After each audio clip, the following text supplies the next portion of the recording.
ನಮಸ್ಕಾರ. ನಾನು ನಿಮ್ಮ ಪ್ರೀತಿಯ ಆದೇಶ್ ಲಿಂಗರಾಜು, KRS ಪಕ್ಷದ ತಾಲೂಕು ಅಧ್ಯಕ್ಷ. ಈಗ ಲೈವ್ ಬಂದಿರತಕ್ಕಂಥ ಉದ್ದೇಶ ಏನು ಅಂದರೆ, ಇಡೀ ರಾಜ್ಯಾದ್ಯಂತ ಸದ್ದು ಮಾಡಿರ್ತಕ್ಕಂಥ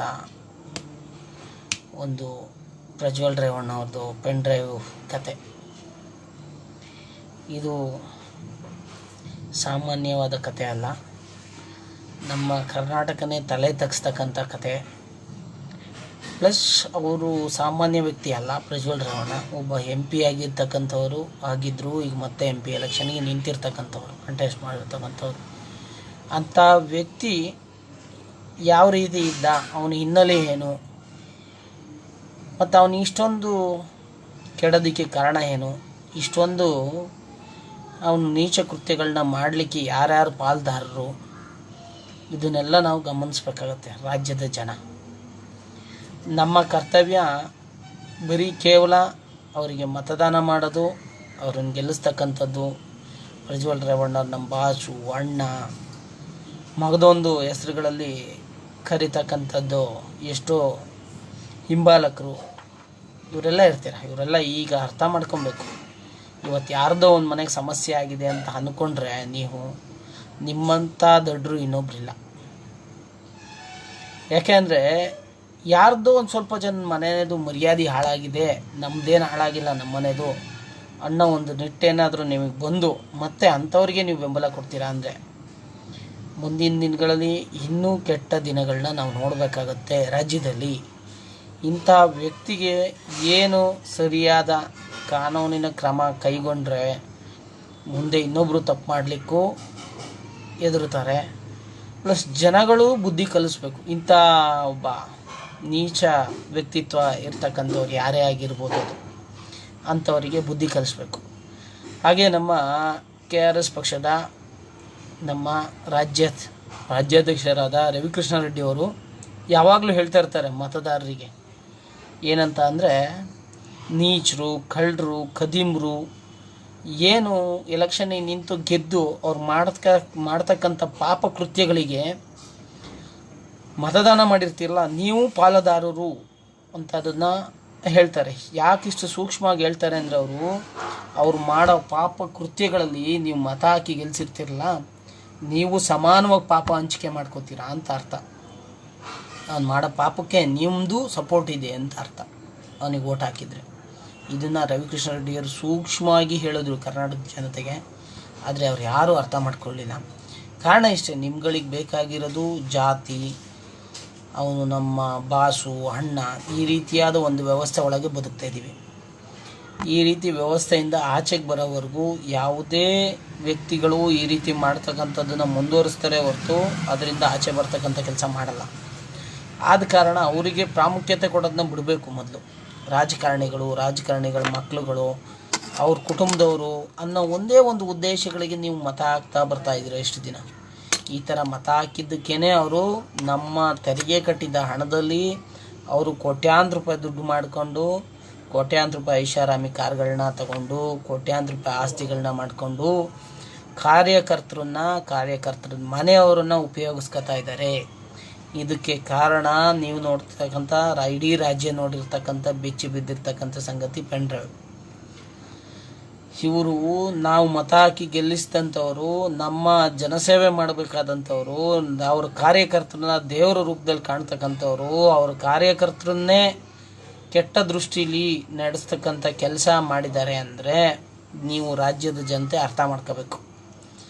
ಹಾಗೆ ಈಗ ಸ್ವಲ್ಪ ದಿನಗಳ ಹಿಂದೆ ಅವ್ರ ಅಮ್ಮಂದು ನೀವು ನೋಡ್ಬೋದು, ಅವ್ರ ಅಮ್ಮ ನಡ್ಕೊಂಡಂಥ ರೀತಿ. ಅದೇ ಊರಿನ ಅವರು ಹೊಳೆನರಸೀಪುರದಲ್ಲಿ ಲೋಕಲ್ ಆಗಿರ್ತಕ್ಕಂಥ ಯಾವುದೋ ಒಬ್ಬ ವ್ಯಕ್ತಿ, ರೈತ ವ್ಯಕ್ತಿ ಮಿಸ್ಸಾಗಿ ಆಕ್ಸಿಡೆಂಟ್ ಮಾಡ್ತಾನೆ. ಆಕ್ಸಿಡೆಂಟ್ ಅನ್ನೋದು ಎಲ್ಲ ಕಡೆನೂ ನಡೆಯುತ್ತೆ. ಆ ಮಿಸ್ಸಾಗಿ ಆ ರೇವಣ್ಣ ಅವ್ರ ಹೆಂಡತಿ ಇರ್ತಕ್ಕಂಥ ಕಾರಿಗೆ ಗುದ್ದಿದಾಗ ಅವರು ಅವಾಚ್ಯ ಶಬ್ದಗಳನ್ನ ಉಪಯೋಗಿಸಿ, ಒಬ್ಬ ಪ್ರಧಾನಿ ಮನೆಯ ಸೊಸೆ ಅನ್ನೋದನ್ನು ಮರೆತು ಅವಾಚ್ಯ ಶಬ್ದಗಳಿಂದ ನಿಂದಿಸ್ತಾರೆ. ಆವಾಗಲೂ ಜನ ಎಚ್ಚೆತ್ತುಕೊಳ್ಳಿಲ್ಲ. ಜನ ಹೆಂಗಾಗ್ಬಿಟ್ಟಿದ್ದಾರೆ ಅಂದರೆ, ಇವರು ಯಾರು ಪ್ರಭಾವಿಗಳಿರ್ತಾರೋ ಅವ್ರನ್ನ ಎದುರಾಕೊಂಬಾರ್ದು, ಅವ್ರ ವಿರುದ್ಧವಾಗಿ ಮಾತಾಡಿದ್ರೆ ನಮ್ಮನ್ನೆಲ್ಲಿ ಮಟ್ಟ ಹಾಕ್ತಾರೋ, ನಮ್ಮನ್ನೆಲ್ಲಿ ಇದು ಮಾಡ್ತಾರೋ ಅನ್ನೋ ಮೈಂಡ್ ಸೆಟ್ಟಲ್ಲೇ ಇನ್ನೂ ಇದ್ದಾರೆ ಜನಗಳು. ಆ ಪ್ರಭಾವಿಗಳಿಗೆ ಮತ್ತೆ ಸಹಕಾರ ಕೊಡ್ತಕ್ಕಂಥ ಕೆಲಸ ಮಾಡ್ತಾರೆ. ಇದನ್ನು ಬಿಡಬೇಕು. ಅವ್ರ ಅಮ್ಮನ ನಡತೆ ಆಗಿರ್ಬೋದು, ಅವ್ರ ಮಾತುಗಳಾಗಿರ್ಬೋದು, ಈ ಪ್ರಜ್ವಲ್ ನಡತೆ ಆಗಿರ್ಬೋದು, ಪ್ರಜ್ವಲ್ನ ಮಾತುಗಳಾಗಿರ್ಬಾರ್ದು ತೆಗೆದು ಕಾರ್ಯಕರ್ತರಿಗೆ ಗೌರವ ಕೊಡದೇ ಇರೋದನ್ನೇ ನೋಡಿದ್ರೇ ಗೊತ್ತಾಗಬೇಕಾಗಿತ್ತು ನಿಮ್ಗಳಿಗೆ ಇಷ್ಟು ದಿವಸ. ಏನು ಕೆಲವರು ಅವರು ಹಿಂಬಾಲಕರಿದ್ದೀರಾ, ನಿಮಗೆ ಯಾವ ರೀತಿ ಹೇಳೋದು ನಮ್ಗೆ ಅರ್ಥ ಆಗಲ್ಲ. ಅಣ್ಣ ಬಾಸು ಹಂಗೆ ಹಿಂಗೆ ಅಂತ ಸ್ಟೇಟಸ್ಸು ಫೋಟೋ ಹಾಕದೇ ಇದ್ರಲ್ಲ ಇಷ್ಟು ದಿವಸ, ಈಗ ಎಲ್ಲೋದ್ರಪ್ಪ? ಎಲ್ಲ ಕೃತ್ಯಗಳಿಗೂ ನೀವು ಸಹ ಸಪೋರ್ಟ್ ಮಾಡಿದ್ದೀರಾ ಅಂತ ಅರ್ಥ, ಇಷ್ಟೆಲ್ಲ ಕೃತ್ಯಗಳು ನಡೆದಿರೋದಕ್ಕೆ. ಆದ ಕಾರಣ ಪ್ರತಿಯೊಬ್ಬರು ಎಚ್ಚೆತ್ಕೋಬೇಕು. ಹಾಗೆ ನಾವು KRS ಪಕ್ಷದವರು ಕೇವಲ ಪಕ್ಷ ಸ್ಥಾಪನೆ ಆಗಿ 4 ವರ್ಷಗಳಲ್ಲೇ ಹೊಳೆನರಸೀಪುರದಲ್ಲಿ ಯಾವುದೋ ಒಂದು ಗಲಾಟೆ ಆದಾಗ ಅಲ್ಲಿಗೆ ಹೋಗಿ ನಾವು ಒಂದು ಕಾರ್ಯಕ್ರಮ ಮಾಡಿದಾಗ ಕಲ್ಲು ತೂರಾಟ ಮಾಡಿಸ್ತೀರ. ಹೊಳೆನರಸೀಪುರದ ಜನತೆ ಕೈಯಲ್ಲಿ ಹೊರಗಡೆಯಿಂದ ಗುಂಡಾಗಳನ್ನ ಕರೆಸಿ ನಮ್ಮ ಪಕ್ಷದ ವೆಹಿಕಲ್ಗಳ ಮೇಲೆ ಪ್ಲಸ್ಸು ಪೊಲೀಸ್ನವ್ರದ್ದೇ ಆದಂಥ ಬಸ್ಗಳ ಮೇಲೆ ಕಲ್ಲು ತೂರಾಟ ಮಾಡಿಸ್ತೀರ. ಆದರೂ ಒಂದೇ ಒಂದು FIR ಆಗಲ್ಲ ನಿಮ್ಗಳ ಮೇಲೆ. ಹೊಳೆನರಸೀಪುರದವ್ರ ಮೇಲೆ ಕಲ್ಲು ತೂರಾಟ ಮಾಡಿರೋರ ಮೇಲೆ ಆಗಿರ್ಬೋದು, ಅಲ್ಲಿ ಅಧಿಕಾರ ಇರ್ತಕ್ಕಂಥವ್ರ ಮೇಲೇ ಆಗಿರ್ಬೋದು, ಅವ್ರ ಮೇಲೆ ಒಂದೇ ಒಂದು FIR ಕೂಡ ಆಗಲ್ಲ. ಇನ್ನು ಎಷ್ಟು ಬಲಿಷ್ಠವಾಗಿ ನೀವು ಆ ರಾಜಕೀಯ ವ್ಯವಸ್ಥೆ ರೂಪಿಸ್ಕೊಂಡಿದ್ದೀರಾ, ಪ್ಲಸ್ ಅಲ್ಲಿರ್ತಕ್ಕಂಥ SI ಆಗಿರ್ಬೋದು, ಇನ್ಸ್ಪೆಕ್ಟರ್ ಆಗಿರ್ಬೋದು, ಪ್ಲಸ್ SP ಆಗಿರ್ಬೋದು, ಅಲ್ಲಿ ಲೋಕಲ್ಲು ಯಾರ್ಯಾರಿದ್ದಾರೆ ಅವರನ್ನೆಲ್ಲ ನಿಮ್ಮ ಕೈ ವಶದಲ್ಲಿ ಇಟ್ಕೊಂಡು ನೀವು ರಾಜಕೀಯ ಮಾಡ್ತಾಯಿದ್ದೀರಾ ಅಂದರೆ ನೀವು ಎಷ್ಟು ತುಚ್ಛವಾದ ನಡ್ಕೊತಾ ಇದ್ದೀರಾ ಅಂತ ಹೇಳಬಾರ್ದು. ನೀವು ಪ್ರಜೆಗಳು ಹಾಕಿರ್ತಕ್ಕಂಥ ಮತನ ತಗೊಂಡು ಪ್ರಜೆಗಳಿಗೆ ನೀವು ಕೆಲಸ ಮಾಡ್ತಕ್ಕಂಥವ್ರು, ನೀವೇನು ರಾಜರಲ್ಲ. ನಿಮ್ಗೇನು ಇಷ್ಟ ಬಂದಂಗೆ ಮಾಡೋಕ್ಕೆ ನಿಮಗೆ ಜನಗಳ ಮತ ಕೊಟ್ಟಿರಲ್ಲ. ಅದನ್ನು ಜನಗಳು ಅರ್ಥ ಮಾಡ್ಕೊಬೇಕು. ನೀವು ಮತ ಹಾಕ್ಸ್ಕೊಂಡಿರ್ತಕ್ಕಂಥವ್ರು ನೀವು ವಿವೇಕದಿಂದ ನಡ್ಕೋಬೇಕು. ಯಾರ ಹತ್ರ ಹೆಂಗೆ ನಡ್ಕೋಬೇಕು ಅನ್ನೋ ಕಾಮನ್ ಸೆನ್ಸು ಇಲ್ಲದೆ ಈ ರೀತಿ ನಡ್ಕೋತಾ ಇದ್ದೀರಾ ನೀವೆಲ್ಲ. ನಮ್ಮ ಪಕ್ಷದ ಮೇಲೆ ಕಲ್ಲು ತೂರಾಟ ಎಲ್ಲ ಮಾಡಿದ್ರಿ, ಅದನ್ನೆಲ್ಲ ಪಾಪ ಇವತ್ತು ನಿಮಗೆ ಸುತ್ಕೊಂಡಿದೆ ಅಂತ ನಾನು ಹೇಳ್ತೀನಿ. ಅದೇ ರೀತಿ ಈಗ ಏನಾದರೂ ಏನೋ ಪ್ರಜ್ವಲ್ ರೇವಣ್ಣ ಮಾಡಿರ್ತಕ್ಕಂಥದ್ದು ತಪ್ಪೇ ಅಲ್ಲ, ಒಂದು ಫೇಕ್ ವಿಡಿಯೋಸು ಅದು ಇದು ಅಂತ ವಾದ ಮಾಡ್ತಾರೆ. ಅದೇನೋ ಫೇಕೋ ಅದು ಇನ್ನೊಂದು ಅದು ಇದನ್ನು ಎನ್ಕ್ವೈರಿ ಮುಖಾಂತರ ಆಚೆ ಬರುತ್ತೆ. ಆದರೆ ಇನ್ನೂ ಮೊಂಡ ಧೈರ್ಯದಲ್ಲಿ ಅವನನ್ನು ವಹಿಸ್ಕೊಂಡು ಮಾತಾಡ್ತಾ ಇದ್ದೀರಲ್ಲ, ಅದೇ ನಿಮ್ಮ ಮನೆ ಹೆಣ್ಣು ಮಕ್ಕಳಿಗೆ ಇದೇ ರೀತಿಯಾಗಿದ್ದು ನೀವು ಇದೇ ಮಾತುಗಳನ್ನ ಆಡ್ತಿದ್ರಾ? ಎಷ್ಟು ಜನ ಮನೆ ಒಡೆದೋಗಿದೆ, ಎಷ್ಟು ಜನಕ್ಕೆ ತೊಂದರೆ ಆಗಿದೆ, ಎಷ್ಟು ಮನೆಯಲ್ಲಿ ಗಲಾಟೆಗಳಾಗ್ತಿದ್ದಾವೆ. ಅದ್ರ ಬಗ್ಗೆ ನಿಮ್ಗೇನಾದರೂ ಒಂದು ಚೂರಾದರೂ ಮಾನವೀಯತೆ ಇದೆಯಾ? ನಿಮ್ಮ ರಾಜಕೀಯ ಬೇಡ ಬೇಯಿಸ್ಕೊಳ್ಳೋದಕ್ಕೆ ನೀವು ಇನ್ನೂ ಅವನನ್ನು ವಹಿಸ್ಕೊಂಡು ಮಾತಾಡ್ತಾ ಇದ್ದೀರಾ ಅಂದರೆ ನಿಮ್ಮಂಥ ವ್ಯಕ್ತಿತ್ವಗಳನ್ನ ನೋಡಲಿಕ್ಕೆ ನಮಗೆ ಹಿಂಸೆ ಆಗುತ್ತೆ. ಇನ್ನೂ ಅವ್ರನ್ನ ವಹಿಸ್ಕೊಂಡು ಮಾತಾಡ್ತಾ ಇರ್ತಕ್ಕಂಥದ್ದು ಅಂಥವ್ರಿಗೆ ನಾನು ಈ ಮಾತನ್ನ ಹೇಳ್ತಾ ಇರೋದು. ನಮ್ಮ ಪಕ್ಷ ಅಷ್ಟು ಒಳ್ಳೆಯ ರೀತಿಯಲ್ಲಿ ನಡ್ಕೊತಾ ಇದ್ರು. ಹೊಳೆನರಸೀಪುರಕ್ಕೆ ಹೋದಾಗ ಕೇವಲ ಒಂದು ಫಂಕ್ಷನ್ ಮಾಡೋಕ್ಕೆ ಹೋದಾಗ ನೀವು ಕಲ್ಲು ತೂರಾಟ ಮಾಡಿಸಿದ್ರಿ ಅಲ್ವಾ? ಅದರಲ್ಲೇ ನಿಮ್ಮ ಒಂದು ರಾಜಕೀಯ ಆಗಿರ್ಬೋದು, ನಿಮ್ಮ ಮನಸ್ಥಿತಿ ಆಗಿರ್ಬೋದು, ನೀವೆಂಥವ್ರು ಅನ್ನೋದನ್ನ ಅದರಲ್ಲೇ ತೋರಿಸುತ್ತೆ. ಹಾಗೆ ನಮ್ಮ ಬೇಲೂರಿನ ಮಾಜಿ ಶಾಸಕರಾದ ಲಿಂಗೇಶ್ ಅವರು ಇಷ್ಟು ದಿವಸ ಮಾತೇ ಆಡ್ದಲೇ ಈ ಬೇಲೂರು ಜನತೆಗೆ ಏನು ಕುಂದುಕೊರತೆ ಇದೆ, ಸೋತ ಮೇಲೆ ಮನೇಲಿ ಹೋಗಿ ಕೂತಿರ್ತಕ್ಕಂಥವ್ರು ಇವಾಗ ನೆನ್ನೆ ಪ್ರೆಸ್ ಮೀಟ್ ಮಾಡಿದ್ದಾರೆ. DC ಅವರು ಹಂಗೆ ಮಾತಾಡಬಾರ್ದಾಯಿತು, ಸತ್ಯಭಾಮ ಅವರು ಹಿಂಗೆ ಮಾತಾಡಬಾರ್ದಾಗಿತ್ತು, ನೀವು ಪ್ರಚೋದನೆ ಕೊಡ್ತಾ ಇದ್ದೀರಾ ಅಂತ. ಹೌದು, ಅವ್ರು ಕೊಟ್ಟಿರ್ಬೋದು, ಮಾತಾಡಿರ್ಬೋದು, ಓಕೆ, ನೀವು ಅದನ್ನು ಕೇಳ್ತಾ ಇರೋದು ಸರಿ. ಅದೇ ರೀತಿ ಬೇಲೂರು ತಾಲೂಕು ಜನತೆಗೆ ಅನ್ಯಾಯ ಆಗ್ತಾಯಿದೆ ಎಲ್ಲೋ ಕಡೆ, ಅದನ್ನು ನೀವು ಕೇಳೋದಕ್ಕೆ ಯಾವತ್ತಾರು ಬೀದಿಗೆ ಬಂದಿದ್ದೀರಾ? ಎಲೆಕ್ಷನ್ ಸೋತ ಮೇಲೆ ಬೀದಿಗೆ ಬಂದು ಯಾವ್ದಾದ್ರು ಒಂದು ಹೋರಾಟಗಳು ಮಾಡಿದ್ದೀರಾ? ನಿಮ್ಮ ರಾಜಕೀಯ ಏನು, ಗೆದ್ದರೆ ಮಾತ್ರ ನೀವು ರಾಜಕೀಯ ಮಾಡೋದು, ಸೋತ್ರೆ ಮನೇಲಿ ಹೋಗಿ ಮಲ್ಕೊಳ್ಳೋದ?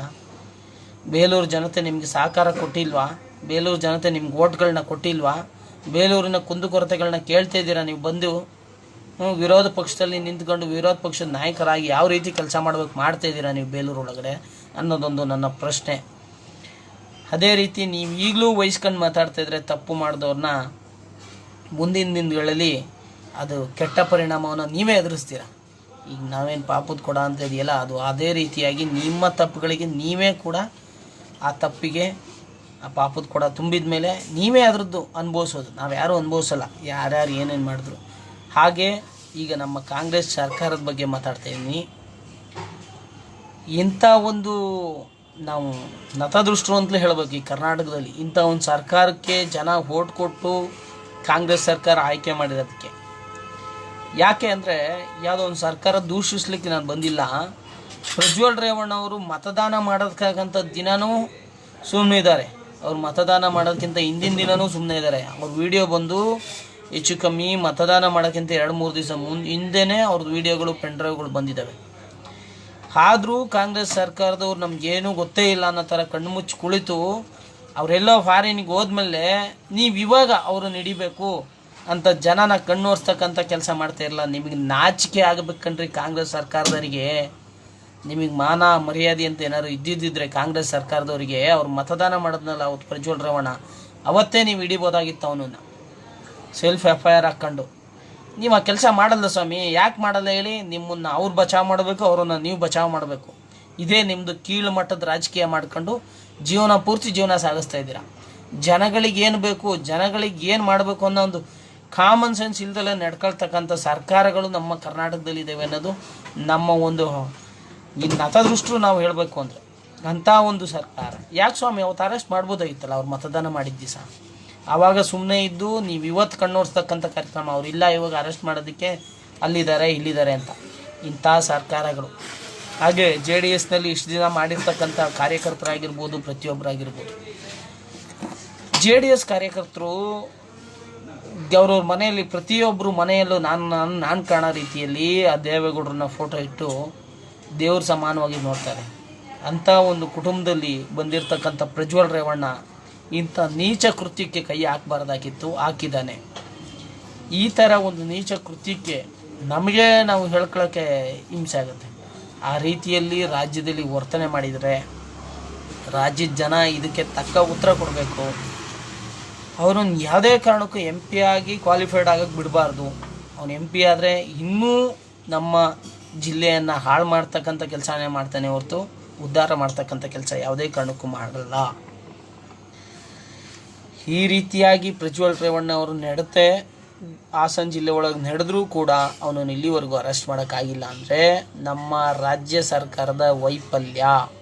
ಇಲ್ಲಿರ್ತಕ್ಕಂಥ ಕಾಂಗ್ರೆಸ್ ಸರ್ಕಾರ ಯಾತಕ್ಕೂ ಬೇಡದೇ ಇರ್ತಕ್ಕಂಥ ಸರ್ಕಾರ. ಒಂದು ಉತ್ತಮ ರೀತಿಯಾದ ರೆಸ್ಪಾನ್ಸ್ ಇಲ್ಲ. ಒಂದು ಏನು ಗೃಹ ಮಂತ್ರಿಗಳಾಗಿರ್ಬೋದು ಸರಿಯಾದ ಉತ್ತರಗಳಿಲ್ಲ. ಜನಗಳಿಗೆ ಯಾವ ರೀತಿ ಮನದಟ್ಟು ಮಾಡಬೇಕು ಅದು ಗೊತ್ತಿಲ್ಲದೆ ಇರ್ತಕ್ಕಂಥ ಸರ್ಕಾರಕ್ಕೆ ನಾವು ಓಟ್ ಹಾಕಿ ಗೆಲ್ಸಿದ್ದೀವಿ. ಇದು ನಮ್ಮ ನತದೃಷ್ಟತನ ಅಂತ ಹೇಳ್ಬೋದು. ಆದಷ್ಟು ಬೇಗ ಇದಕ್ಕೆ ಒಂದು ಪರಿಹಾರ ಕಂಡುಹಿಡಿದು ಪ್ರಜ್ವಲ್ ರೇವಣ್ಣ ಅವರಿಗೆ ತಕ್ಕ ಸಾಕ್ಷಿ ಆಗಂಗೆ ಮಾಡಬೇಕು ಅಂತ ನಾವು ಕೇಳ್ಕೊತೀವಿ. ಹಾಗೆ ಪ್ರತಿಯೊಬ್ಬರೂ ಅಷ್ಟೇ, ಏನು ಈ ಕೃತ್ಯಗಳಲ್ಲಿ ಭಾಗಿಯಾಗಿರ್ತೀರ ಅವರಿಗೆಲ್ರಿಗೂ ಇವತ್ತಲ್ಲ ನಾಳೆ ಏನಂತಾರೆ ಕರ್ಮ ರಿಟರ್ನ್ಸ್ ಅಂತ ಹೇಳ್ತಾರೆ. ಯಾರ್ಯಾರು ಇಷ್ಟು ದಿವಸ ಪ್ರಜ್ವಲ್ ರೇವಣ್ಣ ಅವ್ರಿಗೆ ಸಪೋರ್ಟ್ ಮಾಡಿದ್ರಿ ಅವ್ರುಗಳಿಗೆ ನೋವಾಗತಕ್ಕಂಥ ಕೆಲಸ ಆಗಿರೋದು. ಇದು ಯಾರೋ ಬೇರೆಯವ್ರಿಗಾಗಲಿ ಹೊರಗಡೆಯವ್ರಿಗಾಗಿ ಆಗಿಲ್ಲ. ಆಲ್ಮೋಸ್ಟ್ ಯಾರು ಬಿ ಜೆ ಪಿ ಅನ್ನೋದಕ್ಕಿಂತ JDS ಪರವಾಗಿ ಯಾರ್ಯಾರು ಹೋರಾಡಿದ್ರಿ ಅವ್ರುಗಳಿಗೆ ತೊಂದರೆ ಆಗಿರೋದು ಇಷ್ಟು ದಿವಸದ.